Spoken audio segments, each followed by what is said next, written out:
कोपरगाव शहरातील मुख्य रस्त्यावर ठिकठिकाणी मोठे खड्डे पडल्याने वाहनधारकांना जीव मुठी धरून प्रवास करावा लागत आहे। विशेष म्हणजे दुचाकी स्वारांना या खड्ड्यामुळे अपघाताचा मोठा धोका वाढत असून नागरिकांकडून तातडीने कायमस्वरूपी उपाययोजना करण्याची मागणी होत आहे।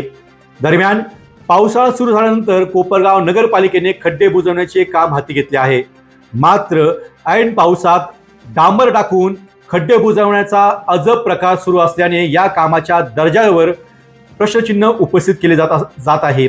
पाऊस नसताना योग्य तांत्रिक पद्धतीने डांबरीकरण करून खड्डे बुजवणे अपेक्षित असताना पावसाच्या सरी सुरू असतानाच डांबर टाकले जात असल्याचे चित्र पाहायला मिळत आहे। कोपरगाव शहरातील येवला रोडवरील बाबा चौक परिसरात मोठा खड्डा पडला असून याच ठिकाणी पावसात डांबर टाकून तो बुजवण्याचे काम सुरू असल्याचे नागरिकांनी निदर्शनास आणून दिले आहे। तज्ज्ञांच्या मते ओल्या पृष्ठभागावर केलेले डांबरीकरण टिकाऊ राहत नाही आणि अल्पावधीतच पुन्हा खड्डा निर्माण होण्याची शक्यता होत असते।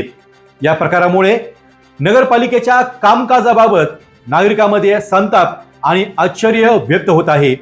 केवळ दिखाऊ उपाययोजनाऐवजी दर्जेदार आणि टिकाऊ रस्ते दुरुस्ती करण्याची मागणी सध्या जोर धरत आहे।